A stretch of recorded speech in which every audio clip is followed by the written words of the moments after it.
La sequía llegó como una maldición de los dioses. Los pozos españoles se secaron. Las fuentes sagradas aztecas desaparecieron. Los niños de ambos mundos morían de sed. Catalina de Mendoza, hija del cartógrafo que había mapeado y vendido las tierras sagradas aztecas a los explotadores coloniales, sabía que los mapas de su padre guardaban un secreto. Sabiduría azteca ancestral escondida en símbolos codificados que solo ella podía leer. Tlaloc, el príncipe cazador azteca, cuya familia había sido desplazada por esos mismos mapas, tenía todas las razones para dejar morir a los colonos españoles. Pero cuando Catalina probó que la traición de su padre era en realidad protección disfrazada, emprendieron un viaje desesperado hacia territorio prohibido para encontrar el manantial legendario que podría salvar a todos. Lo que ninguno esperaba era que el mayor descubrimiento no sería el agua, sino el uno al otro. En los archivos polvorientos del Palacio Virreinal de la Ciudad de México, donde mapas de territorios conquistados cubrían las paredes como trofeos del imperio, Catalina de Mendoza permanecía frente a la colección final de su padre, con lágrimas corriendo por su rostro. Tenía 26 años, con cabello cobrizo, recogido en un moño práctico, y ojos verdes que habían pasado demasiados años estudiando el trabajo de su padre, buscando respuestas que nunca llegaron. Diego de Mendoza había muerto 5 años atrás, pero su legado perseguía a Catalina como una acusación que nunca podría escapar. El traidor de los aztecas, lo habían llamado los periódicos coloniales, el hombre que vendió el paraíso por reales españoles. Sus mapas detallados de las tierras sagradas aztecas, cada manantial, cada fuente de agua estacional, cada terreno de caza, habían sido comprados por la Comisión de Tierras Colonial y usados para dividir el territorio indígena en haciendas y asentamientos españoles. Catalina tenía 19 años cuando su padre murió, encontrado colapsado sobre su mesa de dibujo con su mapa final aferrado en sus manos. Sus últimas palabras habían sido delirantes, febriles. Los símbolos, Catalina. Recuerda lo que te enseñé. Los símbolos los protegen. Ella lo había descartado como el delirio de una mente moribunda consumida por la culpa. Pero ahora, 5 años después, mientras la peor sequía en la historia registrada convertía el valle de Anáhuac en un paisaje agonizante, Catalina se encontraba regresando obsesivamente a esas últimas palabras. Había heredado todos los mapas, diarios y equipo de topografía de su padre. Durante años los había mantenido guardados, demasiado avergonzada para mirar los instrumentos de la supuesta traición de su padre. Fue la sequía lo que cambió todo. Para noviembre de 1540, el gran lago de Texcoco se había reducido a la mitad de su tamaño normal.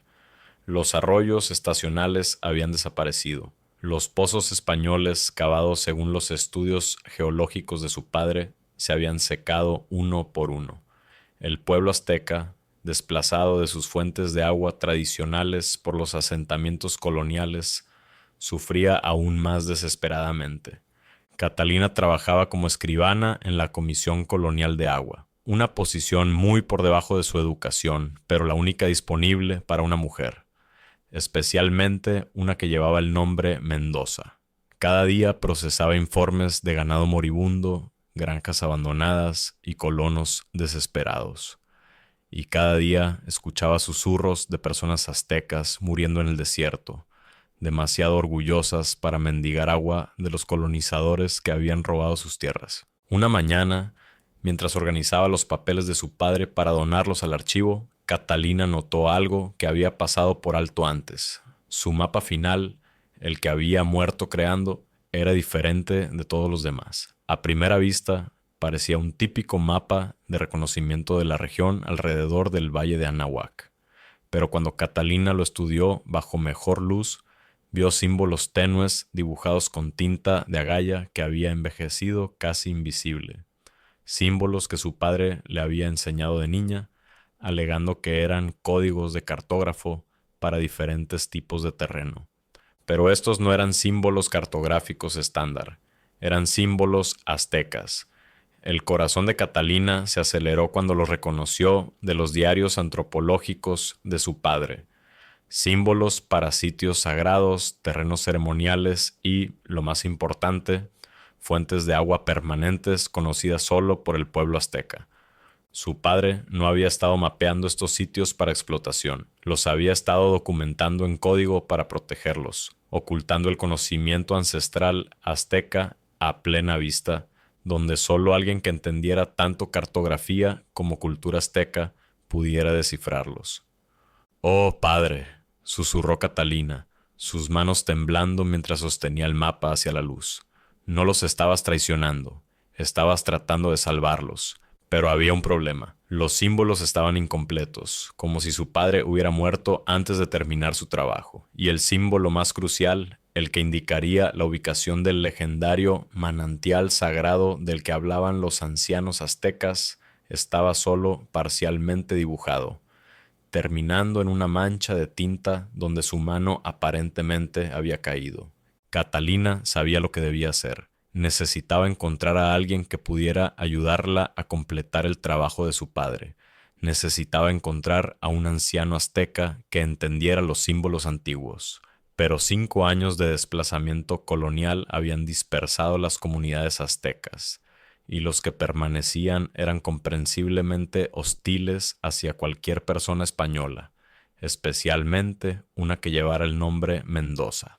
Esa noche, Catalina tomó una decisión que cambiaría su vida para siempre. Iría al territorio azteca ella misma, llevando los mapas de su padre y sus diarios, y trataría de probar que Diego de Mendoza había sido un amigo, no un enemigo. Probablemente era suicidio. Una joven española, sola en el desierto durante una sequía, cuando las tensiones entre colonizadores y pueblos indígenas nunca habían sido más altas.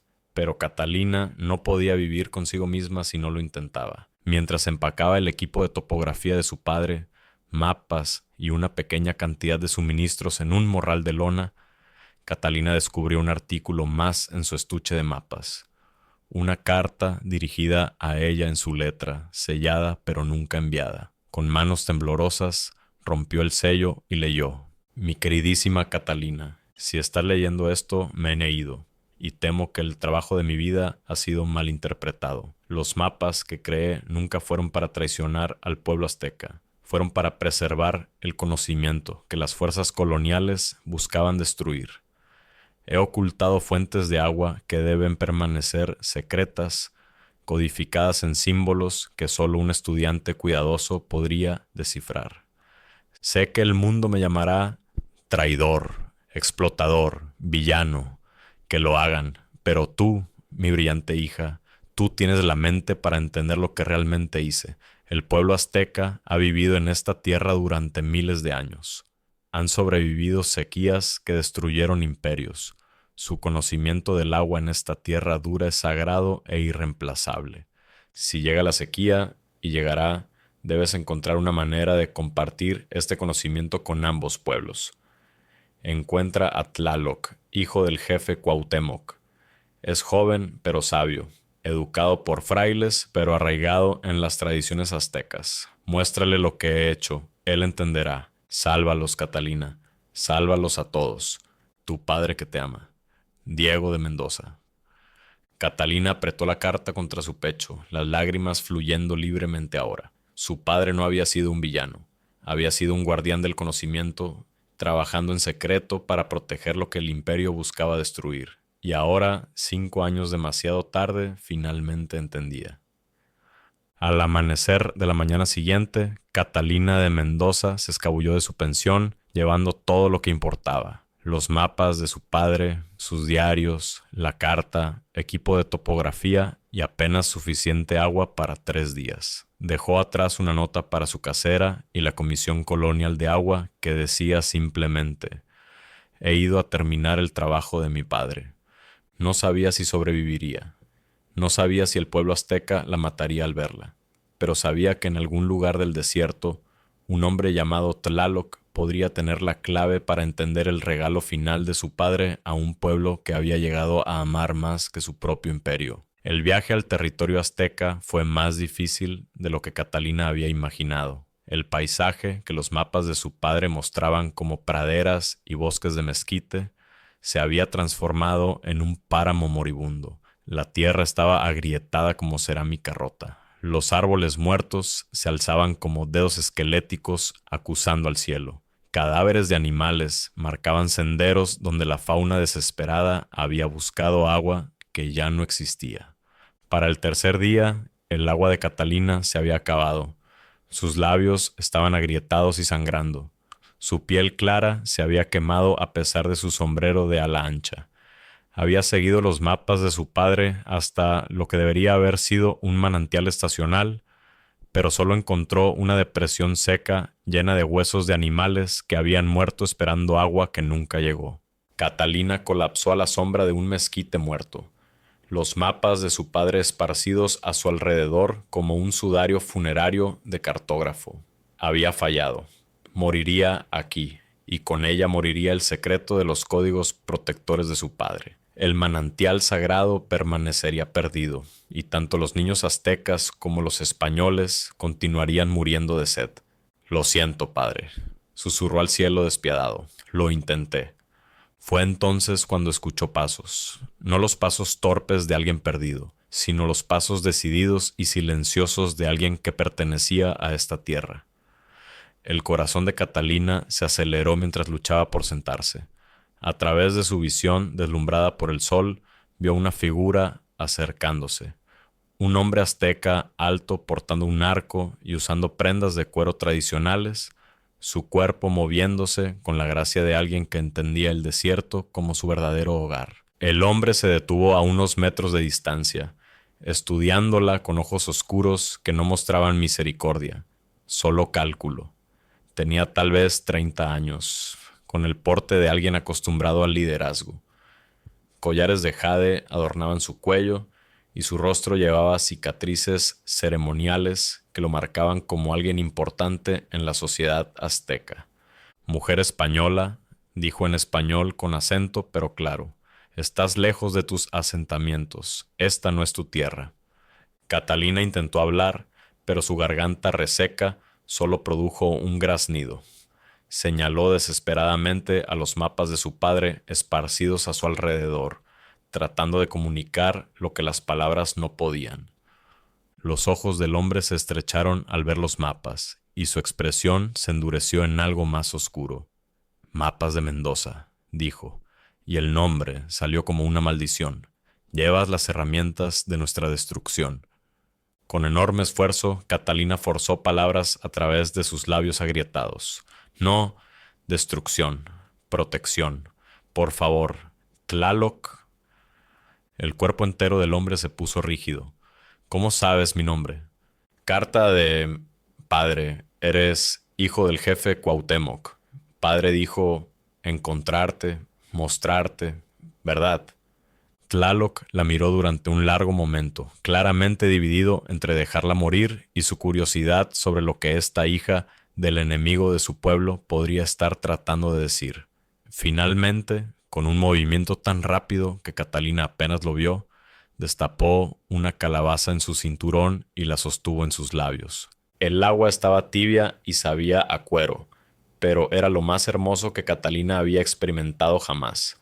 Bebió cuidadosamente, sabiendo que demasiado rápido podría enfermarla. Cuando había bebido lo suficiente para hablar correctamente, miró a Tlaloc con intensidad desesperada. Mi padre no traicionó a tu pueblo, dijo. Estaba tratando de protegerlos. Estos mapas, señaló a los papeles a su alrededor, están en código, símbolos ocultos que muestran dónde están realmente sus fuentes de agua sagradas para que la comisión colonial no las encontrara. Murió antes de terminar, antes de poder decirle a alguien lo que había hecho. La expresión de Tlaloc permaneció escéptica. Diego de Mendoza mapeó cada sitio sagrado azteca y los vendió a los españoles. Por sus mapas, mi familia fue forzada a salir de nuestras tierras ancestrales. Mi padre murió con el corazón roto viendo nuestro territorio convertido en haciendas. Lo sé, dijo Catalina, las lágrimas mezclándose con el polvo en su rostro. Sé lo que todos creen, pero mira los mapas, realmente míralos. Estos símbolos. Señaló las marcas tenues que su padre había hecho. Estos son símbolos aztecas, ¿no es así? Estaba escondiendo su conocimiento a plena vista. Tlaloc se arrodilló y recogió uno de los mapas, estudiándolo de cerca. Catalina observó cómo su expresión cambiaba lentamente de ira a confusión a algo parecido al asombro. Estos símbolos, ¿cómo sabe una mujer española estos? Mi padre me enseñó. Pasó 20 años aprendiendo de tu pueblo. Amaba la cultura azteca, amaba esta tierra. La comisión colonial exigía mapas. No podía negarse sin ser encarcelado o peor. Así que hizo mapas que mostraban todo excepto lo que más importaba. Escondió las fuentes de agua reales en códigos que ellos no podían leer. Tlaloc se sentó sobre sus talones, su visión del mundo claramente siendo desafiada. Si esto es verdad, ¿por qué? ¿Por qué un hombre español nos protegería? Catalina sonrió tristemente. Porque no todos los colonizadores son monstruos, así como no todos los aztecas son santos. Mi padre creía que el conocimiento pertenece a la gente de la tierra. Creía que tu pueblo había ganado su sabiduría a través de miles de años de sobrevivir en este lugar duro.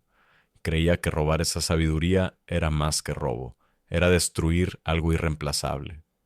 Sacó la carta de su padre y se la entregó a Tlaloc. Quería que te encontrara. Dijo que entenderías. Tlaloc leyó la carta lentamente, su dedo trazando cada línea.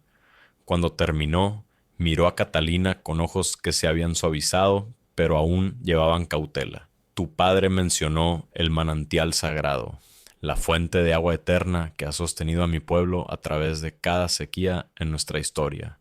Sabía de él. Sospechaba dónde estaba, basándose en las tradiciones orales aztecas que había registrado. Pero nunca fue allí. Dijo que era demasiado sagrado para un forastero. Estaba tratando de codificar su ubicación para que si llegaba la sequía, alguien que entendiera ambos mundos pudiera encontrarlo y compartirlo para salvar a ambos pueblos. ¿Ambos pueblos? La ceja de Tlaloc se alzó. ¿Por qué salvaríamos a los españoles que robaron nuestra tierra? Catalina sostuvo su mirada firmemente. Porque los niños están muriendo, Tlaloc. Niños aztecas y niños españoles. A la sequía no le importan la política ni la justicia ni quién posee qué tierra.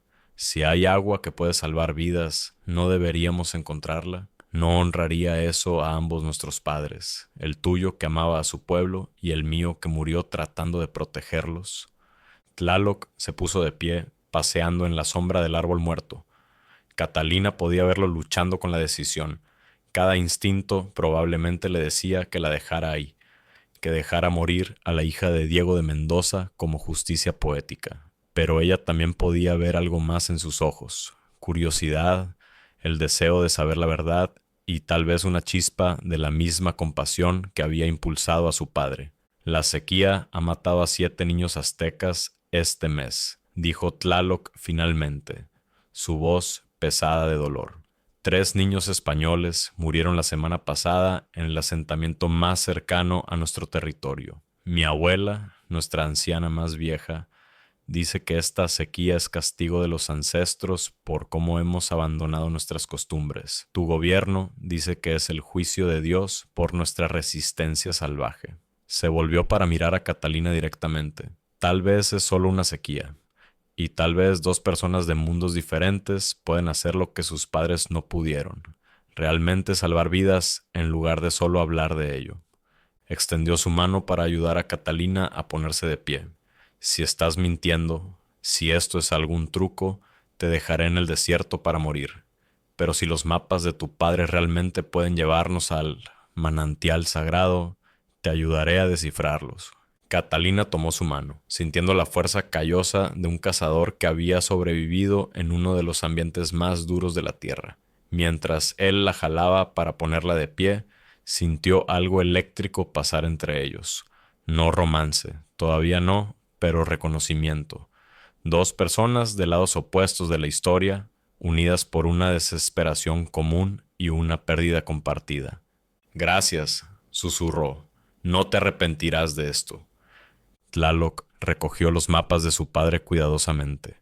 Ya me arrepiento, dijo, pero había un indicio de sonrisa en su voz. Pero mi padre solía decir que los actos más valientes son los que se sienten como errores hasta que están terminados. Veamos si tu padre era el villano que todos dicen, o el héroe secreto que crees que era. Juntos comenzaron a caminar hacia el campamento oculto de Tlaloc, donde el verdadero trabajo de decodificar el regalo final de Diego de Mendoza al pueblo azteca comenzaría. Ninguno de ellos sabía que este primer paso los llevaría en un viaje que probaría todo lo que creían sobre lealtad, justicia, amor y el precio del perdón en una tierra donde el agua era más valiosa que el oro y la confianza más rara que la lluvia. El campamento de Tlaloc no era lo que Catalina había esperado. Había imaginado un asentamiento azteca tradicional con chozas de paja y fogatas comunales, pero lo que encontró era más como un escondite de resistencia, un sistema de cuevas cuidadosamente oculto en una ladera rocosa, invisible desde más de 20 metros de distancia. Después de que los españoles tomaron nuestras tierras tradicionales, muchos de nosotros tuvimos que aprender a escondernos, explicó Tlaloc mientras se acercaban. No somos guerreros por tradición, somos cazadores, recolectores, gente pacífica. Pero cuando tu supervivencia depende de permanecer invisible, te adaptas. Dentro de la cueva principal, Catalina encontró una pequeña comunidad de tal vez 15 personas aztecas, hombres, mujeres y niños, todos mostrando signos del costo de la sequía. Sus ojos estaban hundidos, sus movimientos más lentos de lo que deberían ser. Pero cuando vieron a Tlaloc trayendo a una mujer española a su santuario, la reacción fue inmediata y hostil. Una anciana se puso de pie, su cuerpo encorvado por la edad, pero sus ojos afilados como obsidiana. Habló rápido en náhuatl a Tlaloc, su tono claramente acusatorio. Catalina no entendió las palabras, pero el significado era claro. ¿Por qué has traído a nuestra enemiga aquí? Tlaloc respondió en náhuatl, señalando los mapas que Catalina llevaba. La conversación se volvió acalorada, con varios otros adultos uniéndose. Catalina permaneció en silencio, sabiendo que su destino, y posiblemente el destino de muchos niños, dependía del equilibrio de esta discusión. Finalmente, Tlaloc se volvió hacia ella. Esta es abuela Xochitl, nuestra anciana. Dice que los mapas de Diego de Mendoza llevaron a la muerte de su hijo, mi padre, y quiere saber por qué no debería matarte como justicia. Catalina tragó saliva con dificultad, luego se dirigió a la anciana directamente, aunque sabía que abuela Xochitl no hablaba español. Por favor, dile que no puedo devolver a su hijo, así como ella no puede devolver a mi padre. Pero puedo honrar ambas memorias terminando lo que mi padre comenzó, protegiendo el conocimiento azteca para que pueda salvar vidas aztecas. Tlaloc tradujo, y Catalina vio la expresión de la anciana cambiar ligeramente. Abuela Xochitl respondió, y Tlaloc tradujo de vuelta. Dice que las palabras son viento. Muéstrale prueba de que los mapas de tu padre son lo que afirmas, o vete y nunca regreses. Catalina cuidadosamente extendió el mapa final de su padre sobre una roca plana. Luego sacó su diario. Mi padre documentó símbolos aztecas durante 20 años. Los aprendió de comerciantes, de personas que confiaban en él. Aquí señaló una sección del diario. Escribió: la espiral significa agua permanente. Los 3 puntos significan manantial estacional. El círculo roto significa sitio de ceremonia sagrada que nunca debe ser perturbado. Luego mostró cómo esos mismos símbolos aparecían tenuemente en el mapa. Espirales marcando ubicaciones que habían sido omitidas de la versión oficial dada a la Comisión Colonial. 3 puntos donde su padre había reportado terreno inadecuado. Círculos rotos alrededor de áreas que había marcado como acantilados peligrosos para mantener alejados a los colonos. Tlaloc se inclinó cerca, estudiando los símbolos. Luego habló emocionadamente en náhuatl la abuela Xochitl. La anciana se acercó, sus manos curtidas tocando el mapa con sorprendente delicadeza. Su dedo trazó una de las espirales y comenzó a hablar con voz llena de emoción. Dice, tradujo Tlaloc, su propia voz espesa de sentimiento, que esta espiral aquí marca la fuente de agua donde nació su abuela, donde 7 generaciones de su familia vinieron al mundo. Los españoles dijeron que no había agua allí, que era tierra baldía. Construyeron una hacienda 3 kilómetros más allá y nunca supieron que el manantial existía. Catalina sintió lágrimas de alivio. ¿Entonces me crees? ¿Crees que mi padre estaba tratando de proteger estos sitios? Abuela Xochitl habló nuevamente, y Tlaloc tradujo. Dice que tu padre pudo haber tenido buen corazón, pero aún era un tonto. Al hacer estos mapas, creó una llave que podría desbloquear nuestros secretos. Si la persona equivocada aprende a leer sus códigos, todo lo que trató de proteger será destruido. Por eso necesito ayuda, dijo Catalina. El mapa está incompleto. Murió antes de terminarlo. El manantial sagrado estaba tratando de codificar su ubicación, pero el símbolo está solo medio dibujado. Sin alguien que conozca tanto la tierra como las tradiciones, no puedo descifrarlo. Tlaloc y abuela Xochitl intercambiaron una larga mirada, comunicando algo que no necesitaba palabras. Finalmente, la anciana asintió una vez y habló. Da permiso para que te ayude, tradujo Tlaloc, pero dice esto. Si encontramos el manantial sagrado, compartimos su agua con ambos pueblos, o no la compartimos con ninguno. La forma azteca es el equilibrio. No acaparamos, pero tampoco dejamos que nos exploten. ¿Puedes estar de acuerdo con esto? Catalina no vaciló. Sí, si lo encontramos, salvamos a todos o a nadie. Durante los días siguientes, Catalina y Tlaloc trabajaron juntos decodificando los mapas de su padre. Era un trabajo minucioso, haciendo referencias cruzadas de los símbolos con el conocimiento de Tlaloc de las tradiciones aztecas y la comprensión de Catalina de los métodos cartográficos de su padre. Trabajaban a la luz del fuego en la noche después de que Tlaloc regresaba de sus expediciones de caza diarias. Traía de vuelta lo poco que la casa aún sobrevivía en el desierto golpeado por la sequía. Una liebre, un pavo, y lo compartía con el campamento. Catalina notaba que siempre daba las porciones más grandes a los niños, y a menudo no comía nada él mismo. ¿Por qué no tomas tu parte?, le preguntó una noche. Porque soy joven y fuerte. Ellos son jóvenes y débiles. Un cazador no se alimenta mientras su pueblo tiene hambre. Es nuestra forma. Catalina se encontraba constantemente sorprendida por Tlaloc. La narrativa colonial española pintaba a los aztecas como primitivos, apenas por encima de los animales en la cadena de la civilización.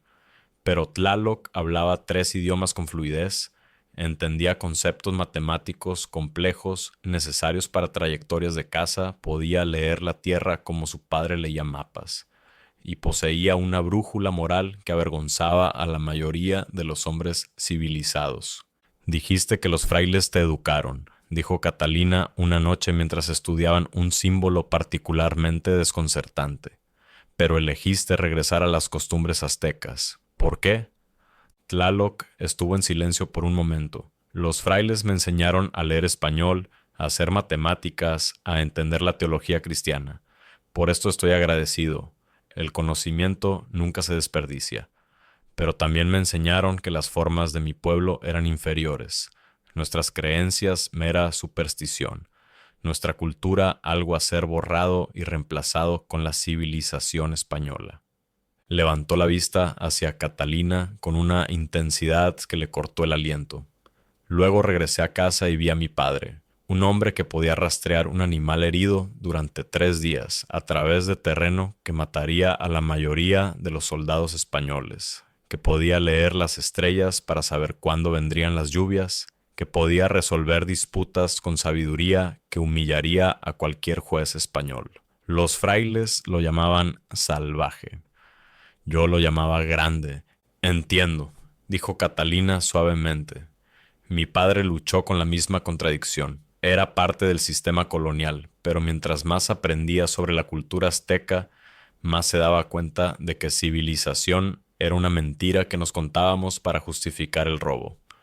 Sus ojos se encontraron a través de la luz del fuego, y algo no dicho pasó entre ellos. Una comprensión que trascendía sus mundos diferentes.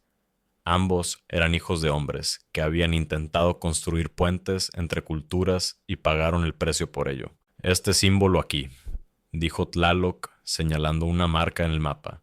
No está completo, pero creo que podría estar mostrando una dirección desde puntos de referencia específicos. Tu padre escribió que el manantial sagrado está donde la tierra recuerda a los dioses antiguos. ¿Sabes qué significa eso? Catalina sacó el diario de su padre, hojeando páginas hasta que encontró una entrada relevante.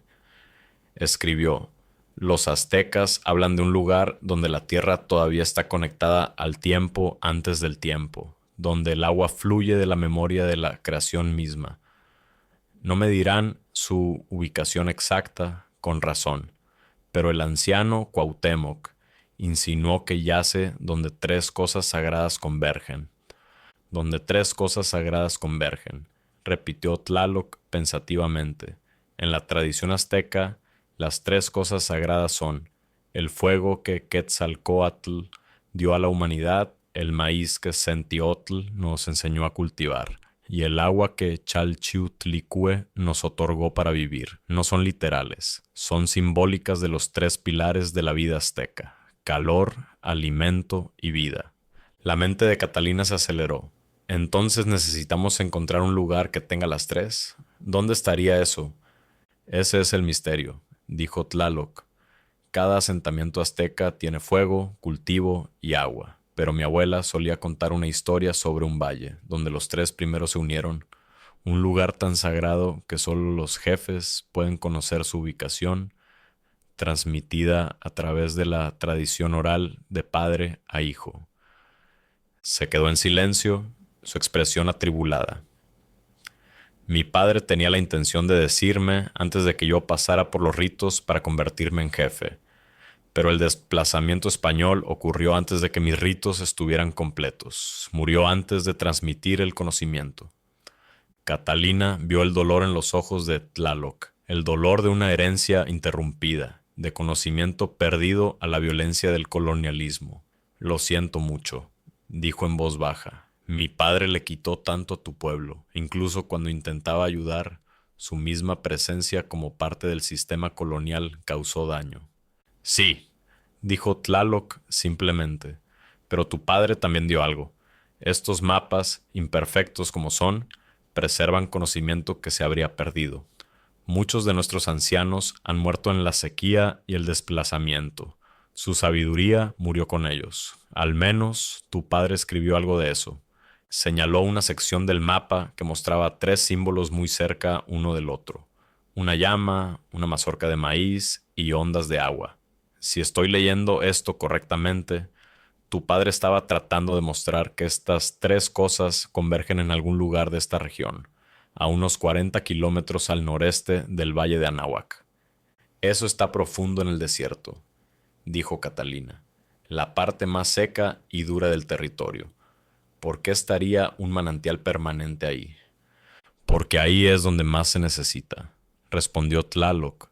El manantial sagrado no es solo agua, según nuestras tradiciones. Es el corazón de la tierra. Existe donde la vida debería ser imposible, como prueba de que la tierra misma provee, si podemos encontrarlo. Salvamos a todos, terminó Catalina, a ambos nuestros pueblos. Tlaloc asintió. Mañana comenzamos el viaje. Será peligroso. Más de una semana a través de tierra donde nada crece y nada vive. Llevaremos la poca agua que podamos cargar, pero no será suficiente. Si nos equivocamos sobre la ubicación, moriremos ahí afuera. Y si tenemos razón, salvamos incontables vidas, dijo Catalina. Vale la pena el riesgo. Esa noche, mientras Catalina yacía en una estera para dormir en la sección de mujeres de la cueva, pensó en el viaje que tenían por delante. Había venido a la Nueva España para esparcir las cenizas de su padre y limpiar su nombre. Ahora estaba embarcándose en una expedición potencialmente suicida con un príncipe azteca para encontrar una fuente de agua legendaria que tal vez ni siquiera existiera. Pero mientras se quedaba dormida, sintió algo que no había sentido en 5 años. Propósito. Y algo más también. Algo que apenas se atrevía a reconocer.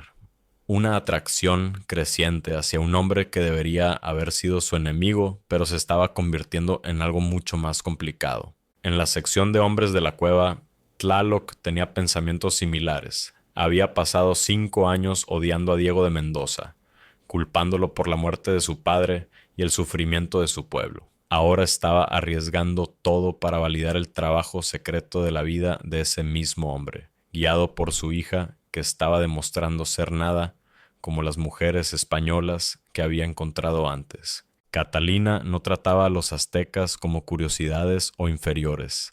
Escuchaba cuando él hablaba de tradiciones. Respetaba la sabiduría de abuela Xochitl. Compartía su escasa comida sin quejarse y nunca pedía trato especial por su raza o género. Lo más sorprendente, lo miraba no como un salvaje a ser civilizado, sino como un igual a ser respetado. Era peligroso sentirse así por ella. Tlaloc lo sabía. Incluso si tenían éxito en encontrar el manantial sagrado, ella era española y él era azteca. Sus mundos estaban en guerra, incluso si ellos dos no lo estaban. Pero mientras cerraba los ojos, se permitió imaginar una posibilidad diferente. Una donde la hija de un cartógrafo y un príncipe cazador pudieran construir algo nuevo de las ruinas de los legados de sus padres. Mañana comenzarían el viaje que probaría todo lo que creían sobre supervivencia, confianza y la posibilidad del amor en circunstancias imposibles. Ninguno de ellos podía saber que los mayores desafíos no serían los peligros físicos del desierto golpeado por la sequía, sino las batallas internas que enfrentarían cuando descubrieran que la línea entre el deber a su pueblo y el deber a su corazón a veces es imposible de caminar. Partieron al amanecer 3 días después de que Tlaloc había preparado todo lo necesario para una expedición en el desierto. Abuela Xochitl les dio su bendición en una ceremonia que involucraba humo de hierbas quemadas y palabras en náhuatl antiguo que incluso Tlaloc dijo que no entendía completamente, oraciones más antiguas que la memoria, pidiendo a la tierra misma paso seguro. Su grupo consistía solo de los dos. Tlaloc había argumentado por traer más personas, pero Catalina señaló que un grupo más grande consumiría más agua, y apenas tenían suficiente para 2. Además, abuela Xochitl había sido firme. Este era un viaje para los hijos de los 2 hombres muertos que habían intentado construir puentes entre mundos. Si Diego de Mendoza y el jefe Cuauhtémoc no pudieron completar este trabajo en vida, sus hijos lo completarían en muerte, o tendrían éxito donde sus padres fallaron. Catalina llevaba los mapas de su padre, brújula y equipo de topografía. Tlaloc llevaba 2 bolsas de cuero de agua que tendrían que durarles más de una semana, su arco de caza, una bolsa de medicinas y un cuchillo tallado del fémur de un venado, una reliquia de su abuelo. El paisaje que entraron era como caminar a la sala de espera del infierno. La tierra estaba horneada tan dura que sonaba como cerámica cuando se golpeaba. La poca vegetación que permanecía era gris y sin vida. Árboles esqueléticos alcanzando hacia un cielo que no daba misericordia. El sol era un martillo, el aire un horno, y cada respiración se sentía como inhalar fuego. Para el mediodía del primer día, Catalina entendió por qué Tlaloc había advertido que esto podría ser suicidio. El calor era diferente a cualquier cosa que hubiera experimentado en la Ciudad de México, o incluso en los asentamientos del pueblo. Este era el desierto puro y sin filtrar, y quería que murieran. ¿Cómo sobreviven en esto? Jadeó mientras descansaban en la sombra de un afloramiento durante el peor calor de la tarde. No sobrevives en esto, respondió Tlaloc, ofreciéndole un trago cuidadosamente medido de la bolsa de agua. Sobrevives a pesar de esto. Los aztecas han vivido aquí durante miles de años, porque aprendimos a ser más inteligentes que la tierra. Cazamos al amanecer y al atardecer cuando los animales se mueven. Descansamos durante el calor del día. Leemos la tierra en busca de señales de agua subterránea. Tomamos solo lo que necesitamos y dejamos el resto para mañana. Sonrió ligeramente. Por supuesto, eso fue antes de que los españoles llegaran y decidieran enseñarnos gestión adecuada de la tierra, cercando fuentes de agua y pastoreando ganado hasta que no quedara nada más que polvo. Catalina se estremeció ante la verdad en sus palabras. Lo siento todo esto. Lo sé, dijo Tlaloc, su voz más suave.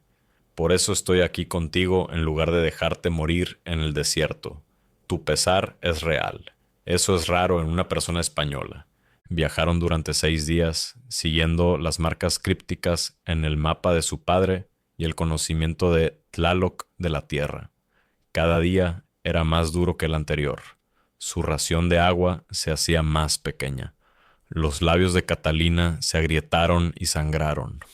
Su piel clara se quemó a pesar de la tela que envolvía alrededor de sí misma.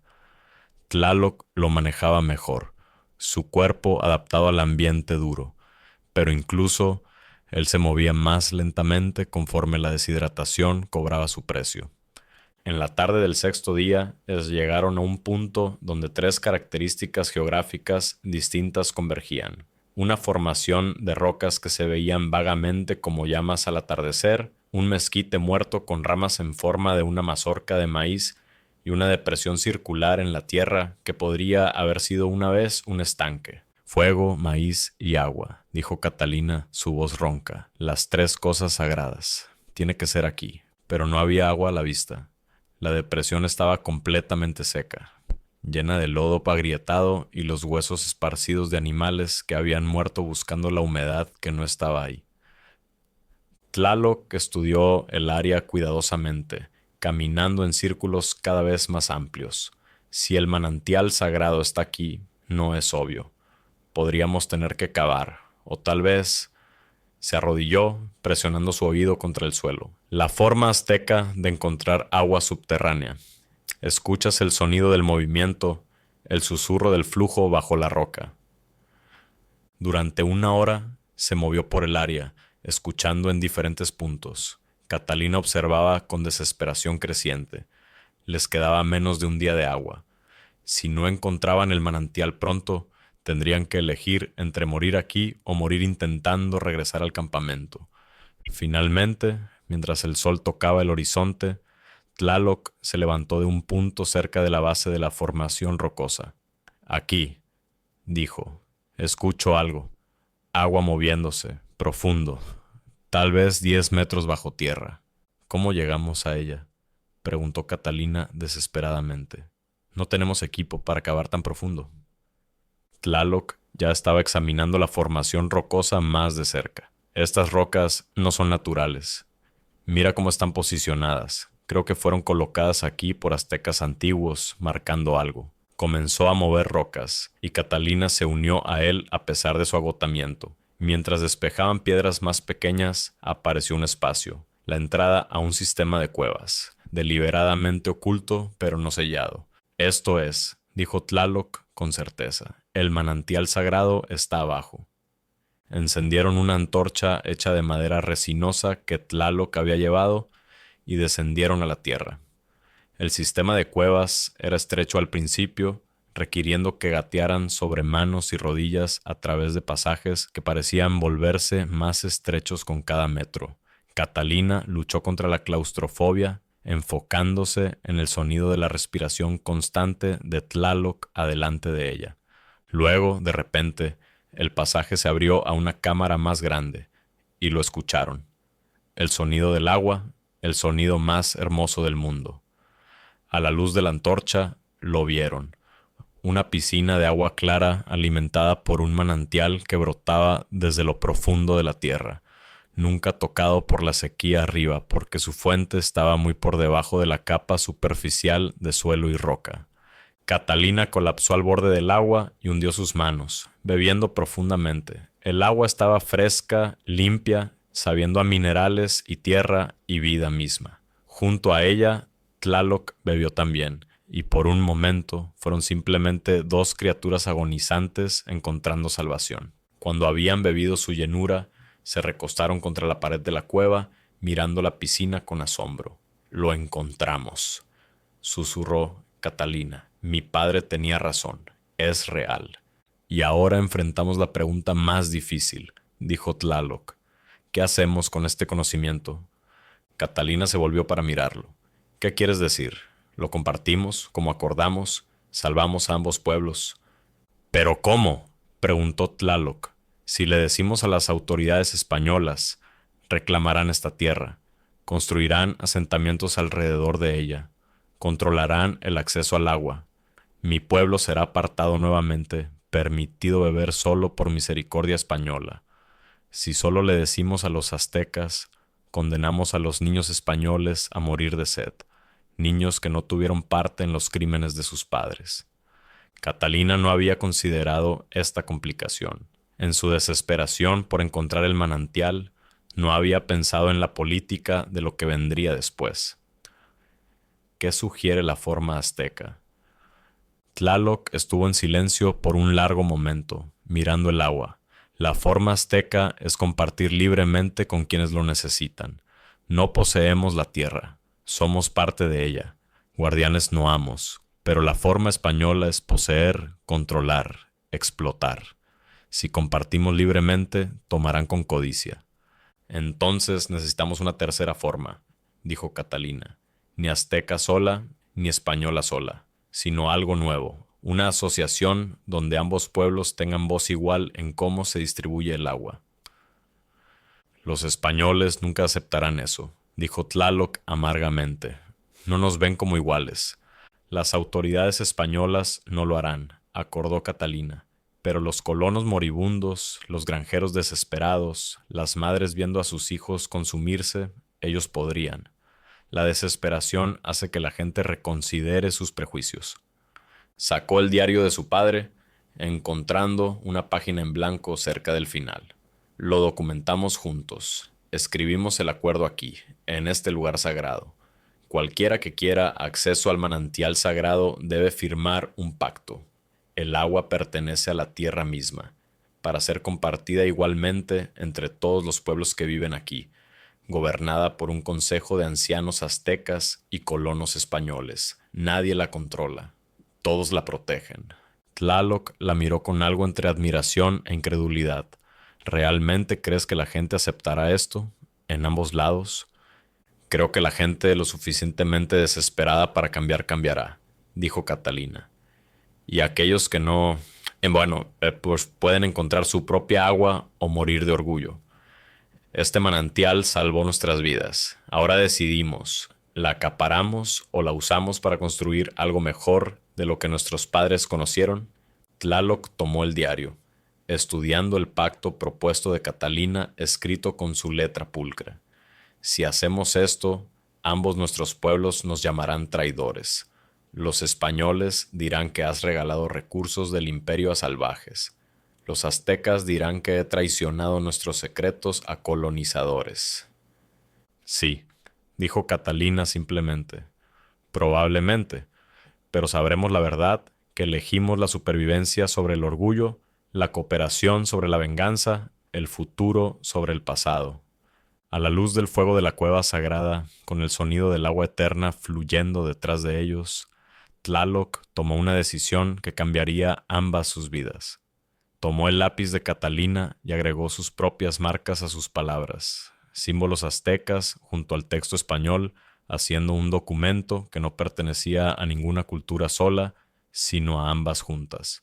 Luego miró a Catalina, realmente la miró, viendo no a la hija de Diego de Mendoza o a una representante del colonialismo español, sino a una mujer que había arriesgado todo para terminar el trabajo de protección de su padre, que había cruzado desiertos y enfrentado la muerte para hacer lo que creía correcto. Tengo algo que confesar, dijo Tlaloc en voz baja.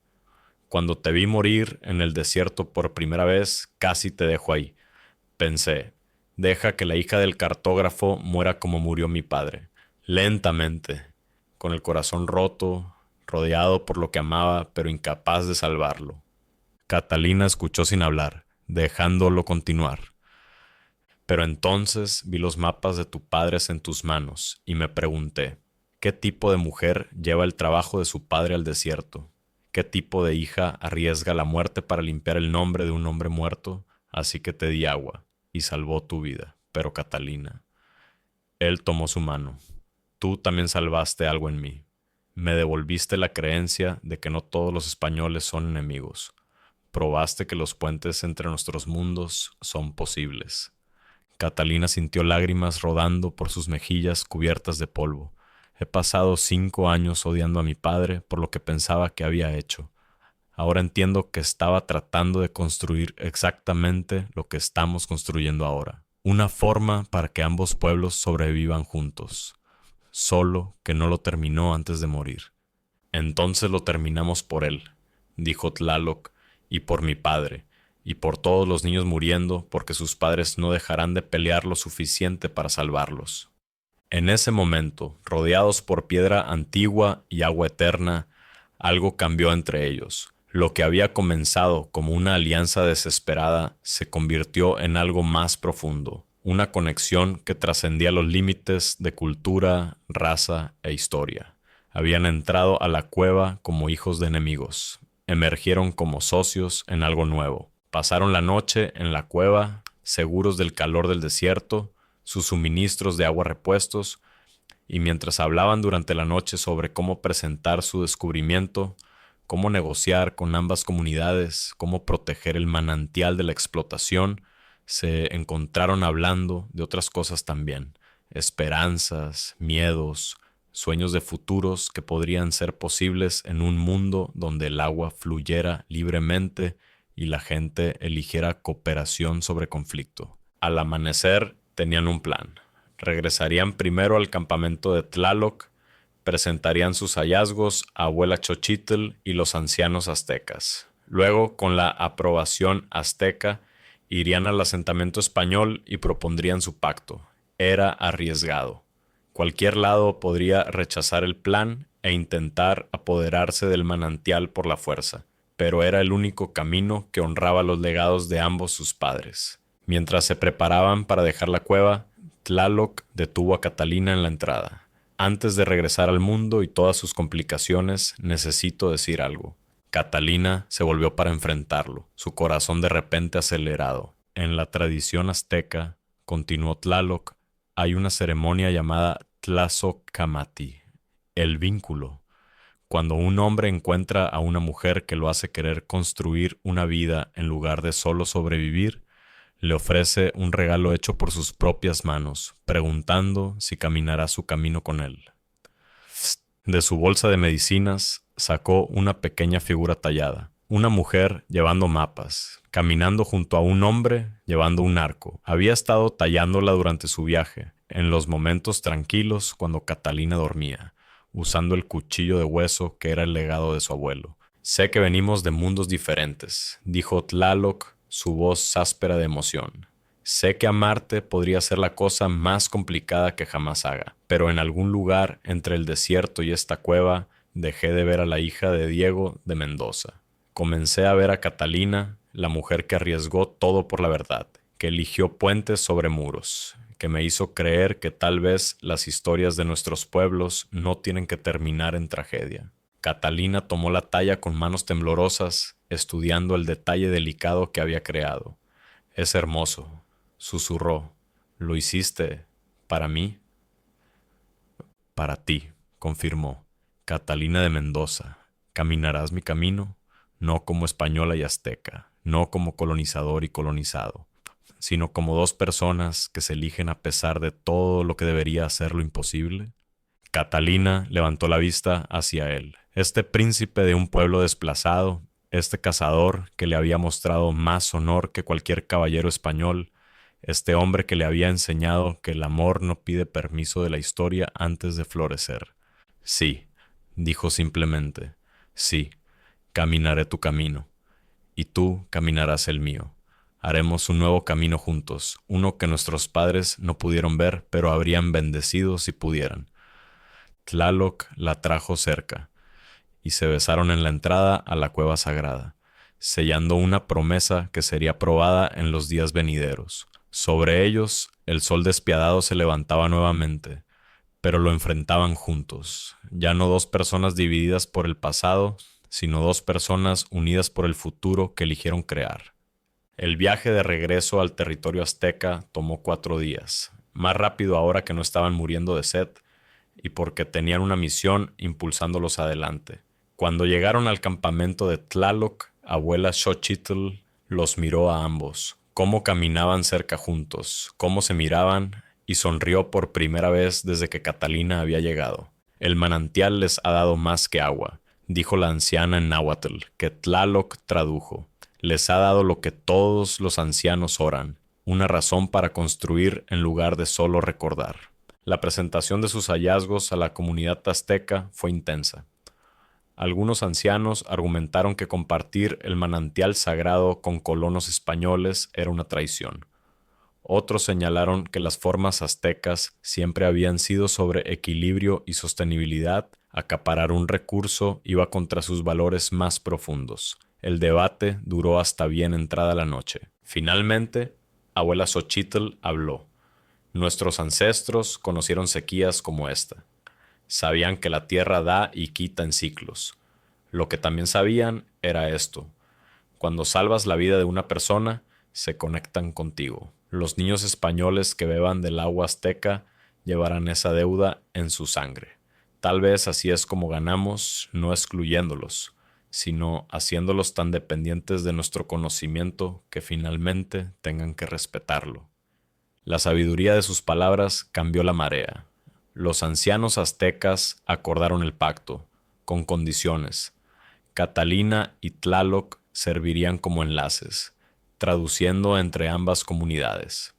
Cualquier disputa sería resuelta por consejos conjuntos.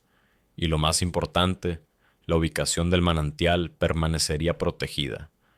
La gente tendría que venir a puntos de recolección designados, no enjambrar el sitio sagrado mismo. La reunión con las autoridades españolas fue aún más contenciosa. El administrador colonial adjunto, un hombre llamado Sebastián de Córdoba, escuchó su propuesta con apenas disfrazado desdén. «Está sugiriendo», dijo con precisión helada, «que los ciudadanos españoles deberían aceptar agua de salvajes bajo condiciones que tratan a dichos salvajes como iguales. Señorita Mendoza, la reputación de su padre ya estaba en ruinas. ¿Está determinada a destruir la suya también?» «La reputación de mi padre», respondió Catalina con acero en su voz que la sorprendió incluso a ella, «fue destruida por mentiras contadas por personas que se beneficiaron de su muerte. Pasó 20 años aprendiendo de los aztecas porque reconoció que habían sobrevivido en esta tierra durante miles de años, mientras la gestión adecuada de la tierra española creó páramos de polvo en una década. El manantial sagrado existe porque la sabiduría azteca lo protegió. Ahora puede salvar vidas españolas, pero solo si respetamos a las personas que preservaron ese conocimiento. ¿Y si rechazamos su pacto?», preguntó Córdoba fríamente. «Entonces los niños siguen muriendo», dijo Tlaloc, hablando por primera vez en la reunión. Su español era formal, cuidadoso, pero su significado era claro. Niños aztecas y niños españoles ambos. Esta sequía no terminará pronto. Sus pozos seguirán fallando. La pregunta es, ¿qué precio tiene su orgullo? ¿Vale más que las vidas que fue enviado aquí a gobernar? El rostro de Córdoba se enrojeció, pero antes de que pudiera responder, una voz de mujer vino desde el fondo de la sala. «Firmaré su pacto». Una colona española se adelantó, su rostro desgastado por el sol y el dolor. «Mi nombre es Isabel Ramírez. Enterré a mi hija la semana pasada. Tenía 4 años. Murió de sed mientras los políticos discutían sobre dignidad y procedimiento apropiado. Si el conocimiento azteca puede evitar que otra madre pierda a su hija, entonces no me importa un carajo el orgullo o el protocolo». Uno por uno, otros colonos se pusieron de pie. Granjeros que habían visto morir a su ganado, madres que habían visto consumirse a sus hijos, hombres que habían venido a la Nueva España buscando fortuna pero habían encontrado solo polvo. Firmaron el pacto de Catalina, aceptando asociación igual con los aztecas en el manejo del acceso al manantial sagrado. Córdoba, viendo erosionarse su autoridad, no tuvo más opción que aceptar la realidad. Firmó también, aunque su firma fue un tajo reluctante de tinta que hablaba volúmenes sobre su resentimiento. En una semana, el primer sistema de distribución de agua fue establecido. Cazadores aztecas guiaron a trabajadores españoles a la entrada de la cueva, donde se instaló un sistema de poleas para traer agua arriba sin profanar la piscina sagrada abajo. Los puntos de distribución se establecieron en ubicaciones neutrales, atendidos por voluntarios tanto aztecas como españoles. La primera vez que Catalina vio a una madre azteca y una madre española paradas en fila juntas, compartiendo historias sobre sus hijos mientras esperaban agua, sintió algo cercano a la esperanza. La barrera del idioma no importaba. La experiencia universal de la maternidad, de luchar por mantener vivos a los niños en una tierra moribunda, trascendía las palabras. El sistema de compartir agua funcionaba, pero no sin tensiones. Había peleas sobre prioridades de distribución, acusaciones de acaparamiento en ambos lados, colonos españoles que se negaban a aceptar agua de manos salvajes, familias aztecas que se sentían traicionadas por lo que veían como la capitulación de Tlaloc a los colonizadores. A través de todo, Catalina y Tlaloc trabajaban incansablemente como puentes entre comunidades. Traducían no solo palabras, sino intenciones, explicando los miedos españoles a los aztecas y los valores aztecas a los colonos españoles. Era trabajo agotador, ingrato, y enfrentaban críticas de ambos lados. Traidora era una palabra que Catalina escuchaba a menudo de colonos españoles que veían su asociación con Tlaloc como traición racial. Amante de colonizadores. Se susurraba sobre Tlaloc por hombres aztecas jóvenes que veían la cooperación como debilidad. Una noche, 3 meses después de que el sistema de agua fuera establecido, Tlaloc encontró a Catalina llorando detrás del refugio de distribución de agua. Se sentó a su lado sin hablar, solo su presencia ofreciendo consuelo. Pensé que encontrar el manantial resolvería todo, dijo Catalina finalmente. Pensé que si solo les mostrábamos a la gente que la cooperación funciona, cambiarían. Pero no quieren cambiar. Quieren el agua, pero aún se odian entre sí. Algunos sí, concordó Tlaloc, pero no todos. ¿Viste hoy? El joven Tomás Ramírez, el hijo de Isabel, estaba jugando con niños aztecas en el punto de distribución, enseñándoles palabras en español mientras ellos le enseñaban náhuatl. No les importaban las políticas, solo eran niños compartiendo un juego. Tomó su mano. El cambio no viene de gestos grandiosos, viene de pequeños momentos repetidos hasta que se vuelven normales. Dentro de 10 años, Tomás y esos niños aztecas serán adultos que crecieron conociéndose como amigos. Recordarán las filas de agua donde sus padres estuvieron juntos. Así es como cambias el mundo, una generación a la vez. Catalina se recostó contra él, sacando fuerza de su certeza. ¿Alguna vez te arrepientes de elegir este camino, de elegirme? Tlaloc giró su rostro hacia el suyo. Nunca, ni una vez. Eres la persona más valiente que conozco, más valiente que cualquier cazador que enfrenta leones, porque enfrentas algo más peligroso, el miedo de la gente al cambio, y lo haces cada día sin armas, sin armadura, con nada más que la creencia de que el mundo puede ser mejor. Se besaron mientras el sol se ponía sobre una tierra que estaba lenta y dolorosamente aprendiendo a compartir sus recursos y su futuro. Su boda, 6 meses después, fue en sí un acto de construcción de puentes. Combinó ritos aztecas y cristianos, con abuela Xochitl realizando ceremonias aztecas mientras Fray Miguel, un misionero progresista que apoyaba el Pacto del Agua, realizaba las cristianas. La boda tuvo lugar en la entrada de la cueva del manantial sagrado, presenciada por ambas comunidades. No todos asistieron. Sebastián de Córdoba envió una carta formal declarando el matrimonio una alianza desafortunada que no producirá ni niños españoles ni aztecas, sino mestizos confundidos que no pertenecen a ninguna raza. Varias familias aztecas boicotearon, diciendo que Tlaloc había abandonado su herencia. pero muchos más sí asistieron. Isabel Ramírez trajo regalos de comida preservada. Cazadores aztecas trajeron bendiciones talladas en madera. Niños de ambas comunidades sirvieron como asistentes, parados juntos en un círculo que simbolizaba la unidad por la que Catalina y Tlaloc luchaban cada día. Cuando abuela Xochitl los bendijo en náhuatl, dijo palabras que Tlaloc después tradujo. Estos dos han bebido de la misma agua, caminado el mismo camino duro, y se eligieron cuando el mundo les dijo que no lo hicieran. Enfrentarán tormentas que intentarán separarlos, pero el agua que ha viajado junta profundo a través de la roca emerge inseparable. Así serán estos dos corrientes diferentes que se han convertido en un río, fluyendo hacia un futuro que sus ancestros no pudieron imaginar, pero honrarían si pudieran. El complejo que Catalina y Tlaloc construyeron se sentaba exactamente a medio camino entre el asentamiento español y el territorio azteca, una declaración geográfica deliberada de que pertenecían igualmente a ambos mundos y completamente a ninguno.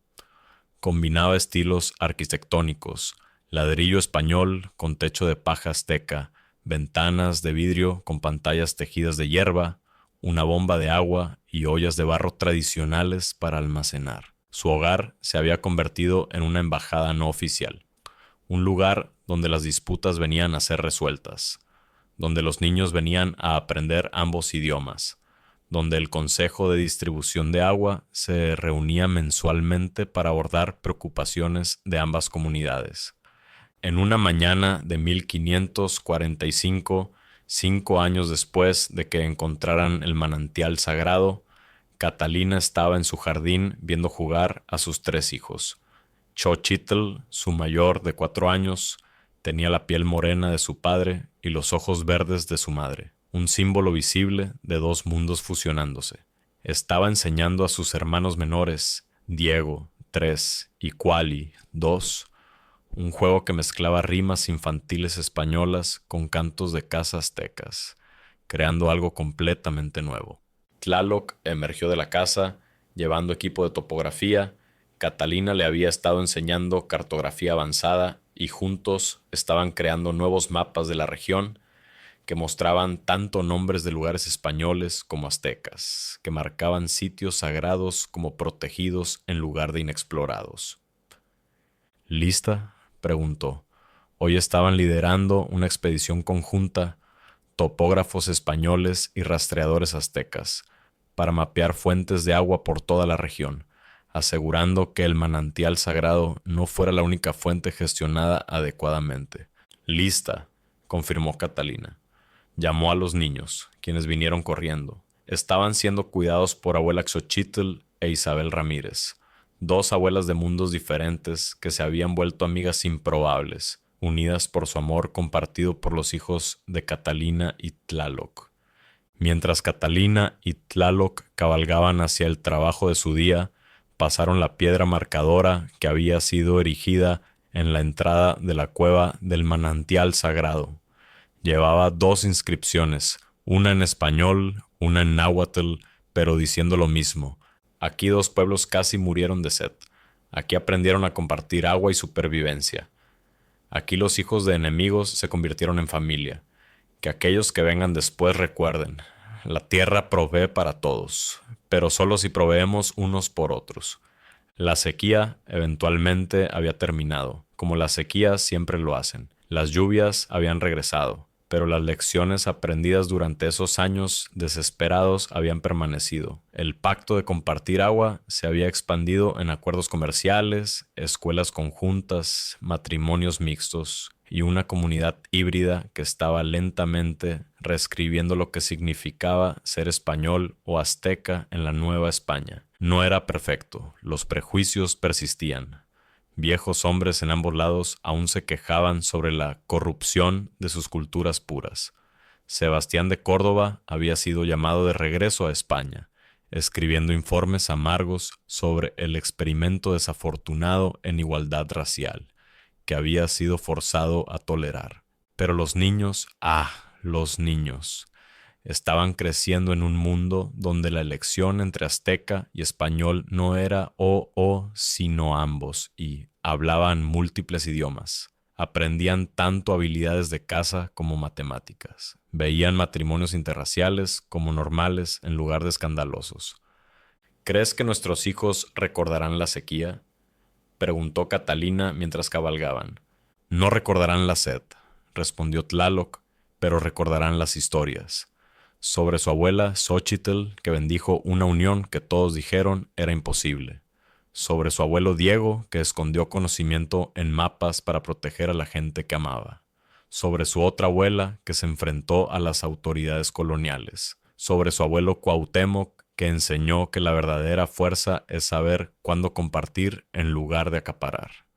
Sonrió a Catalina. Y contarán a sus hijos, y esos niños contarán a los suyos, hasta el tiempo cuando nadie recuerde que esto alguna vez fue extraño. Un mundo donde las hijas de cartógrafos se casan con príncipes cazadores, donde el agua pertenece a todos, donde el color de la piel importa menos que el contenido del carácter. Catalina tomó su mano mientras cabalgaban. «Te amo», dijo en náhuatl. «Te amo», respondió en español. Luego juntos, en el idioma híbrido que sus hijos estaban creando, mezclando náhuatl, español y náhuatl en algo nuevo, dijeron: «Timomachtia pamoja». Vamos juntos. Detrás de ellos, en su jardín, sus hijos continuaban jugando juegos que no tenían nombre en ninguna de las culturas originales de sus padres, juegos que eran simplemente suyos, perteneciendo a una generación que crecería sabiendo que lo imposible era solo algo que nadie había sido lo suficientemente valiente para intentar aún. Y profundo bajo la tierra, en una cueva sagrada donde dos personas desesperadas una vez encontraron salvación, el manantial sagrado continuaba fluyendo, eterno y paciente, esperando a la próxima generación que necesitaría recordar que el agua, como el amor, es más fuerte cuando se comparte.